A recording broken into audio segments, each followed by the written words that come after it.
The night is now quiet, and the day, with all its noises and interruptions, has passed into silence. There remains only a silence that extends outward, a kind of silence that seems to belong to another time altogether. And in this silence, we can allow our thoughts to go back, not to the great battles of history, not to the courts of kings or the studios of famous artists, but to something simpler, something so ordinary that it is rarely mentioned, although it shaped the life of every city. Hello to all good people. Florence, in the era we call the Renaissance, was a place full of voices. The voices of merchants calling from their stalls, children running through narrow alleys, students carrying buckets of water, church bells striking the hours. But beneath all this activity lay a quiet and constant work, so routine that it often went unnoticed, the sweeping of the streets. In the shadow of the tall stone palaces, where the narrow streets wound between the high walls, the man with the broom might have been the first figure of the morning. He began before the rumble of carts and the sound of voices, before the shop shutters opened and the baker put his loaves in the window. He worked slowly, unhurriedly, drawing long arcs across the uneven cobblestones. Straw against stone, a simple sound. Dust rising in the light, floating in the air. The rhythm was so soft that it barely broke the silence of dawn. This story is not about the masterpieces that hung in the Florentine galleries, not about the Medici councils, not about the philosophers and poets whose names echo through the centuries. It is about those who were overlooked, the janitors whose footsteps kept the streets clean, whose daily movement created the invisible foundation of public life. Without them, the city would have drowned in its own garbage. With them, Florence remained a place where commerce could flourish, where beauty could be seen, where people could walk without being mired in mud and grime. It's easy to imagine Renaissance Florence in color and grandiose patterns. Frescoes on stucco, marble rising into domes, silk draped over shoulders. But there was another Florence, the smell of the market after the rain, piles of discarded fruit peels, horse straw scattered over the stones, ashes from fires dumped on the road. This was the Florence before which the janitors stood, brooms in hand. A Florence that was always being remade, always requiring quiet persistence to keep it whole. There's something almost meditative about the idea of janitors at work. The steady, repetitive sweeps of the broom, collecting small piles of dust, taking the garbage to the outskirts of the city.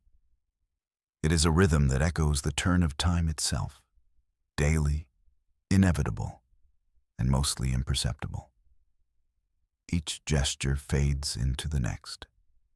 The efforts of each day are erased by tomorrow's need. And yet, there is a certain dignity in this repetition, a humility in the knowledge that one's work will never be remembered, but it still matters. So let the world outside your window recede. Let the hustle and bustle of the day fade into the background. Here, in the gentle rhythm of the sweeping, there is a place to rest. We will move slowly, unhurriedly, through the Florence of old, pausing in corners and alleys to notice the play of shadows on stone, the sound of water trickling from a fountain, the light touch of straw on the cobblestones. And perhaps in this unremarkable task, you will still find something extraordinary.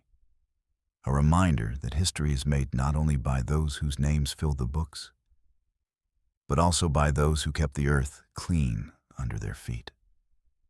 And as we begin, I will gently remind you, do not forget, if you enjoy this quiet journey, to subscribe, to leave a like, and to share your thoughts in the comments. It is a small gesture, but like the sweepers of Florence, small gestures build the world around us. Now, let us step softly into Florence, where the broom begins its work and the city waits for the morning. The bells have not yet rung. Florence lies beneath a blanket of stillness, its stone bones resting. In this quiet hour before the light returns, the city is at its most silent. The breeze is thin and dry, stirring the loose feathers and paper scraps tucked into corners where yesterday's winds left them. Beneath tall ochre walls and arcaded porticos, the cobblestones rest cool and gray, their round backs slick from the night's dew. The Arno flows quietly beyond the narrow lanes. The river does not rush this morning, it sighs. Lanterns no longer burn, and yet the light of day has not yet dared to intrude. There is a hush so deep, it feels as if the city is listening inward. Somewhere in the depths of the San Lorenzo quarter, the first broom bristles gently against stone. A rhythmic hush, hush, hush. An old man, bent at the shoulders, sweeps at the edge of the lane. He is not in a hurry. He is never in a hurry. He knows each groove in the street, where last autumn's leaves collect, and where pigeons huddle near the warmth of the stone bakery walls. The bristles of his broom are uneven, worn smooth from years of morning labor. They make a whispering sound against the street, as if he's brushing away dreams left behind by the sleeping city. His hands are calloused. His cloak is frayed at the hem. But his movements are steady, reverent almost, as if he knows he is waking the bones of Florence, brushing sleep from her eyes, one cobblestone at a time. Behind him, in the darkness, a shutter creaks open. Just one. A young apprentice leans on the windowsill above a smithy's door, blinking into the silence. He says nothing. He only watches the old man sweep, and then pulls his head back inside, letting the shutter swing open fully on its hinge. Some pigeons flutter down to the square near Santa Maria del Fiore, pecking at the cold stones, cooing softly as if reluctant to be fully awake. Their wings flap against the morning air with soft, deliberate strokes. In a tucked-away alley near Via delle Osce, another broom begins its journey. A young woman with sleeves rolled high and hair wrapped in linen begins sweeping her family's stoop. She works in a spiral, starting from the door and moving outward, careful not to stir the dust too far. Her broom's rhythm joins the growing chorus of gentle sound, rustle, sweep, hush. No one speaks. The city breathes in silence. A candle glows faintly behind a bakery door. It flickers, then steadies. Someone inside begins kneading dough. This is how Florence wakes. Not with trumpets, but with broom bristles, pigeons, shutters, and the scent of flour. Slowly, deliberately, as if not to startle herself. Florence is built on stone. Every step echoes with centuries. The streets are narrow and old, uneven with wear and polished by the souls of thousands who walked before. Cobblestones, rounded and mottled with lysine, have seen the passing of countless feet, shoed and sandaled, booted and bare. In the calm light of the early morning, the cobblestones glisten faintly, not with gold nor with glamour, but with the simple dew of another day. Each stone is a world of quiet scratches and grooves, lines where cartwheels caught, marks where shoes slipped, edges worn soft by time. Street sweepers walk them with practiced care. Their feet know the smooth and the sharp, the dips and the rises. They do not trip. They do not hurry. They move as part of the street, bending with its shape, echoing its age in every step. In the Piazza della Signoria, a boy with a crooked broom begins sweeping the base of the statue of Neptune. His broom is newer than most, stiff and uneven in sound. But he tries to match the rhythm of the older sweepers. He circles the base, careful not to disturb a pigeon's nest tucked behind the pedestal. On the far side of the square, beneath the arches of the Loggia dei Lanzi, another figure sweeps the floor tiles, one careful stroke at a time. The sound echoes softly under the vaults, brushing against the old marble with reverence. Dust dances in the air with each movement, caught in a beam of sunlight beginning to sneak through the arches. The cobblestones do not complain. They hold the heat of the day and the chill of the night. They cradle puddles and cradle shadows. And today, like every day, they are swept clean by hands that know them well. The cat pads quietly across a lane near the Via Calzaiuoli. Its paws make no sound. It pauses where two streets meet and then turns, tail twitching, into a doorway already swept. The cat has walked this path many mornings. It knows where breakfast scraps might fall. From within a small bakery, a second shutter opens, this time with more purpose. A middle-aged woman leans out and dusts her windowsill with a cloth. She nods to the sweeper below and then vanishes again, the scent of yeast rising behind her like incense. Nothing loud happens. Florence is not in a hurry to begin. The city prefers to stretch slowly, to let its old bones wake in silence. As the sun lifts gently over the terracotta rooftops, the first merchants begin to stir. Not with fanfare, but with rustling cloth and clinking keys. Under the arches of the Mercato Vecchio, tarps are loosened. Stall shutters creak open, and the soft thud of baskets being set down begins. The market does not shout, it sighs. Beneath weathered awnings, baskets of figs and oranges are arranged in careful pyramids.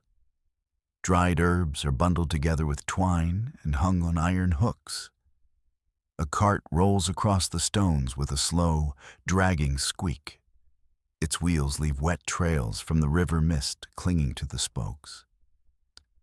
An elderly man unhooks a lantern from the ceiling of his booth and holds it to the morning light. It is no longer needed, but he cradles it a moment longer before snuffing it out. He does not rush. The world, to him, still belongs to the quiet. A woman with a long apron ties it behind her back and begins arranging bolts of cloth, smoothing the linen with her palms, shaking out the folds where dreams might have gathered overnight. Across the square, two apprentices carry a crate of apples between them. Their steps are slow but uncoordinated. The apples bump and jostle. One falls to the stones and rolls a short distance before coming to rest in a shallow dip in the street. Neither of the boys speaks.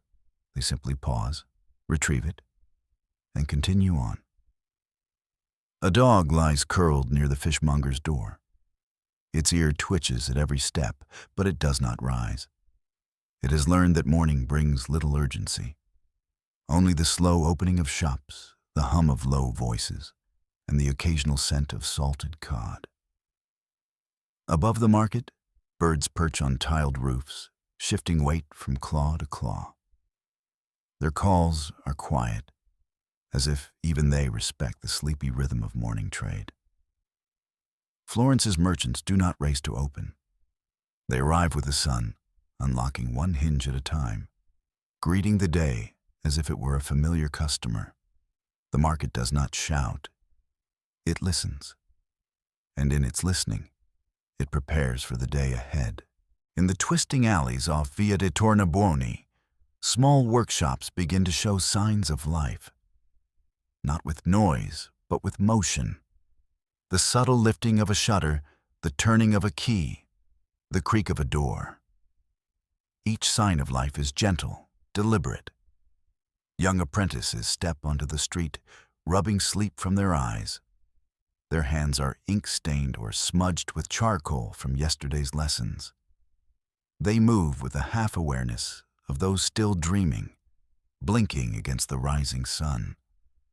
One boy props open the shutters of his master's apothecary with a wooden stick, then gently sweeps dust from the step with short, nervous strokes. He pauses often to glance at the street, uncertain whether to continue or await instruction. A woman walks past with a basket, nods to him, and continues. The boy resumes sweeping, a little more confidently now. A few doors down, two older apprentices haul a wooden sign from inside and mount it above the doorway. The iron bracket groans softly, and the chain swings gently. The painted sign, depicting a mortar and pestle, catches the light for the first time today. Florence wakes not all at once, but in pieces. Each shutter lifted as another eyelid opened. Each apprentice's footsteps on stone add to the pulse of the morning. A thin stream of water trickles along the edge of the street, drawn by the slope of the stones. It carries with it petals, dust, and bits of straw. The apprentices watch it flow, not because it is important, but because it is there, and it is moving, and it is quiet. Somewhere far off, a church bell finally rings. Just once. Its sound folds into the silence like a thread through fabric, stitching the morning together. Near the cloisters of Santa Croce, the morning stretches on. The air is a little warmer now, but the sun still slants low through the narrow streets, casting long shadows across the stone arcades. The pigeons, ever watchful, have multiplied. They gather on ledges, cooing softly, their wings flickering now and then as if shaking off dreams. A cloistered nun, gray-robed and silent, opens a wooden gate to the inner garden. She does not speak. She walks in measured steps, her sandals scuffing lightly on the stone. The garden is still cool. The herbs have not yet lifted their heads toward the sun. Just outside the cloister walls, a young man sweeps a narrow lane. He is careful not to brush too close to the pigeons. They do not move unless startled, and he is too gentle for that. His broom traces the curve of the wall like a painter's brush, steady and calm. Leaves whisper as they gather in small, reluctant piles. Pigeons peck at crumbs left behind by the bakers. A child's shoe print marks a dusty step. The mark is fresh, but the child is gone now, likely pulled back inside by a mother mindful of the morning chill. Inside the cloister, the sounds are different. There are no merchants here, no wheels, no hammering. Just the echo of water in a stone basin, a slow trickle, a leaf falling into a pond. Even the pigeons seem quieter here. Farther along the lane, a cathedral porter unlocks a side door to the sacristy. He does so without looking around. He knows no one is watching. Florence at this hour does not intrude. It witnesses quietly. A street sweeper passes the gate and tips his cap toward the cloister. It is a motion so familiar it barely registers. But the gesture is part of the rhythm, part of the day's gentle unfolding. And the pigeons, those gray feathered watchmen, flutter down again, perching now on sun-warmed balustrades, their soft sounds rising to meet the pale sky above. The shadow of the Palazzo Vecchio stretches long across the square as the sun slowly climbs. The tower watches the city as it has for centuries, patiently, without judgment. Below it, the city moves gently into the day. A municipal clerk walks slowly across the piazza, scroll in hand, eyes scanning a list. He does not speak. He does not need to. The day's duties are known to him, written not just in ink, but in muscle memory. He has walked this way before. He will walk it again, tomorrow. A pair of sweepers move together near the bronze ring where a horse was once tied the night before. They speak softly, but not of anything urgent. Their words are muted by distance and the thick stone walls that enclose the square. One of them lifts a small scrap of cloth from the ground, folds it carefully, and places it on a bench. He does not know who lost it, but it seems wrong to leave it in the dust. A vendor of brushes walks slowly past, his wares hanging like feathers from a wooden frame slung over his shoulders. He does not call out. He only walks, and if anyone needs him, they will wave him over. Under the gaze of the tower, nothing hurries. Even time seems to slow, catching its breath before the heat of noon arrives. At the foot of the tower, a boy sits with a jug of water and watches a cat drink from a puddle. The cat is unbothered by the world. The boy, too, seems to disappear into the moment. And still, above them all, the tower watches, unmoving, listening, its stones warmed by centuries of sun, and now again by the gentle heat of morning. The Arno glides softly past the city's edge, reflecting pale gold where the morning sun touches its ripples. Bridges arc across its waters like resting arms, casting long shadows into the depths. Florence's quieter voices gather here, fishermen, washerwomen, and those who simply listen to the river. A woman sits near the edge, her skirts tucked up, a basket beside her. She dips cloth in and out of the water, slow and steady. The sound is rhythmic. Swish, squeeze, swish again. She hums something soft under her breath, not for anyone to hear, just for the water. Nearby, a stonecutter rests against the bridge, sharpening a tool on a piece of slate. He is not in a rush. He watches the water more than his blade. Two sweepers brush the bridge, starting at opposite ends and moving toward one another, their brooms drawing lines in the faint grit that settled overnight. They nod as they meet in the center, neither speaking, both continuing. A heron lifts into the air, its wings spread wide but silent, and it glides across the Arno without stirring the surface. Below, the water carries a fallen branch slowly past, like a thought not yet spoken. Further downriver, a gondolier rests in his narrow boat, half dozing, one hand trailing in the water. The boat rocks gently, tied loosely to a ring embedded in the stone. The rope creaks softly as the current pulls against it, and then releases. The river does not argue. It flows as it always has, slowly, without pride. It sees Florence's mornings and carries their reflection downstream, where fields begin and the hills rise softly in the haze. In the artisan quarter, the air carries the faint scent of wood dust and oil. Workshops are waking now. Slowly, yes, but with purpose. Doors creak open. Light spills across workbenches cluttered with chisels, brushes, awls. A luthier lifts the cloth from a violin in progress, inspects the grain, and sets it gently on a cradle of linen. He does not begin to work yet. He simply stands there, breathing in the scent of varnish and pine.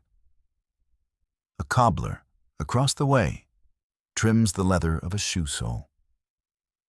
The knife makes a soft rasp as it moves. His apprentice is still sweeping the step, gathering the dust that drifted out yesterday, as if the street and the shop are in conversation. On a balcony above, a weaver stretches threads across a frame. The warp is taut and ready, but she does not yet begin. She looks out across the rooftops instead, watching a line of pigeons shuffle along a cornice. In the street below, sweepers pass by. One pauses to straighten a loose stone, pressing it back into place with the side of his broom.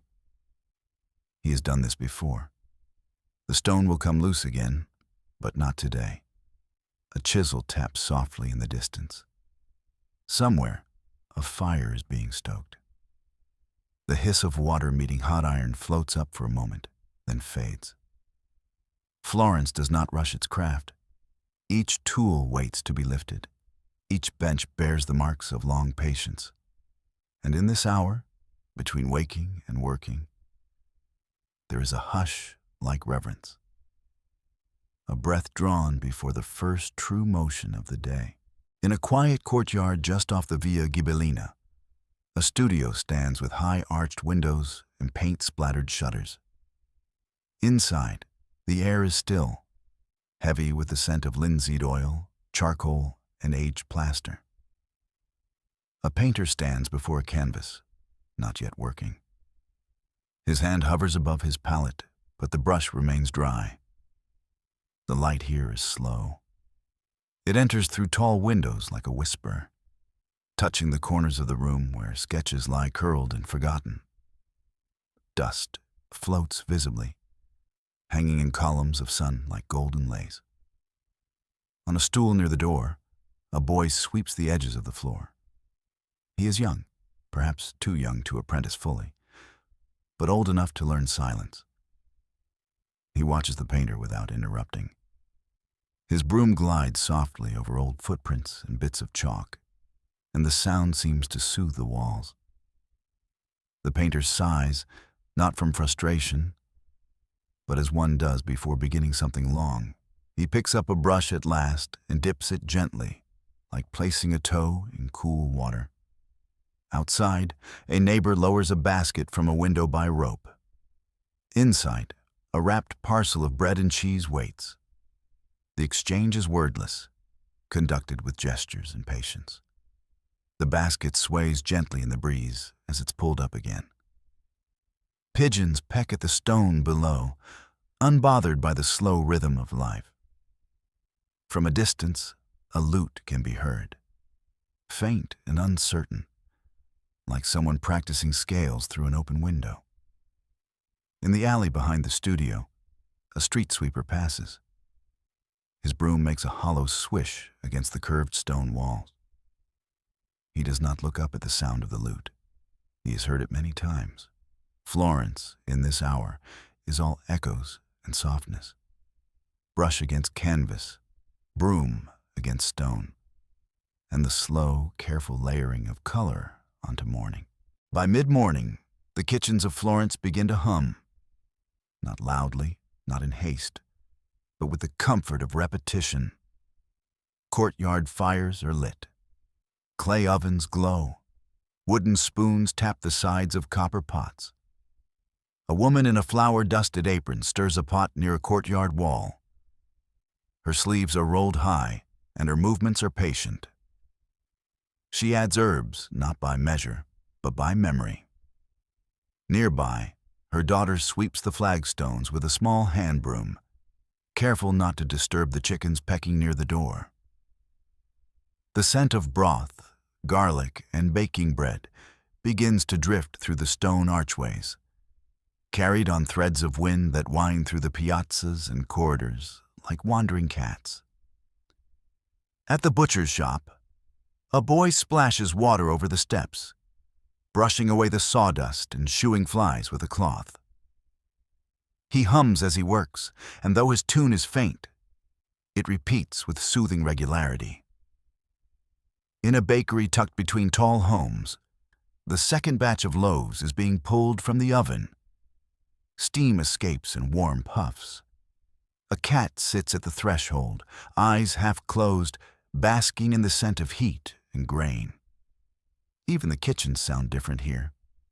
There is no clatter, no rush, only the bubbling of soup, the soft thump of dough against a table, and the flutter of curtains pulled back to let in air. A broom leans against a doorway, waiting. And outside, sweepers move past slowly, their rhythm unchanged, their presence as much a part of the street as the cobbles themselves. Florence feeds itself with care. And in these late morning hours, the city exhales, full of quiet nourishment and quiet labor. As the sun approaches its highest point, even the artisans pause. A glass blower in the old Trarno leans back from his bench, setting the blowpipe down with a soft clink. The glass glows faintly at its edges, not yet ready to cool, not yet ready to form. He wipes his brow and looks through the open door. Outside, a man sweeps the lane, gathering wood shavings and charcoal bits blown from the workshop. A carriage passes slowly. Its wheels press into the warm stone, leaving a faint trail of moisture as its shadow slips across the path. The driver says nothing. The horse's hooves echo briefly, then fade. Inside a nearby workshop, a stonemason rests his tools. His apprentice finishes sweeping the floor, then sits on a step, fanning himself with a folded scrap of paper. The only sound is the buzzing of a fly and the distant chime of a bell. A painter in another room lays his brushes flat and turns his gaze toward a window. He does not think of work now. He only watches as a breeze stirs the thin curtain. The cloth flutters like a sigh. Florence at midday is not loud. It grows quieter, if anything. The heat presses softly on rooftops and courtyards, and even the pigeons grow still, wings tucked and eyes half closed. Shadows shrink, brooms rest, and the whole city seems to hold its breath for just a little while. By early afternoon, the sweepers retreat. Their work is mostly done for now. The lanes are cleaner, the corners less cluttered, the stones warm and smooth beneath the tread of sandaled feet. In the Piazza Santo Spirito, a man leans on his broom, not because he is tired, but because there is no more to do at the moment. He watches a boy chasing his own shadow across the stones. The boy laughs, but softly, respectful of the stillness. A merchant closes one shutter halfway, shielding his wares from the bright sun. Another pours water from a jug into a clay bowl and sets it out for passing dogs. The sound of the water is crisp in the quiet square. In the high bell tower, a bird takes flight, its wings brushing the air like a curtain pulled back. Far below, a woman dusts the steps of her doorway with a cloth, not to clean, but out of habit. Florence, at this hour, is not asleep, but it is resting. The work of the morning has passed. The bustle of the afternoon has not yet begun.